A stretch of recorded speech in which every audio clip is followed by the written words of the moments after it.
Paulo, your life's a movie. Again, coupling a couple of movies together would be, or two movies that I see similarly would be Green Lantern and Thor.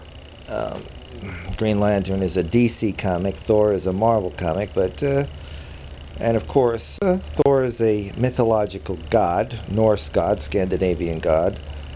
Green Lantern is an average American test pilot who is visited by intergalactic beings that give him a ring. Thor has a hammer, as I say. Green Lantern has a ring. Um, but you know what? At least the good thing about both these films that I liked is that they have a real sense of the galactic.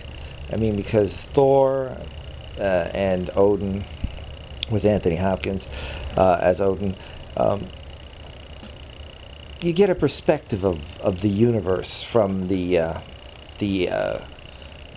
gods, and in fact, they kind of suggest in this film that they're not gods, that they're, you know, human beings are laughably convinced that they're gods, but they're something entirely different. In other words, galactic beings of a high order, and that's what we're dealing with in Green Lantern too. So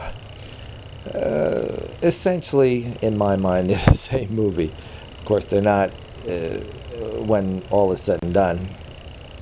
But the experience for me was very similar, especially when you're thinking about the 3D excitement. And as I say, it is a slight praise, but praise indeed when you compare it to a film like Fantastic Four, which had so much potential that they even made a sequel, even though the first one sucked. That didn't get to realize a lot of these ideas that at least are somewhat handled well in Green Lantern and Thor. Of course, you can always dismiss the films on some level, um, and I mean, Thor has gotten better reviews overall, but I really don't think it's that much better a film. Um, so, I enjoyed them both. Paulo, your life's a movie.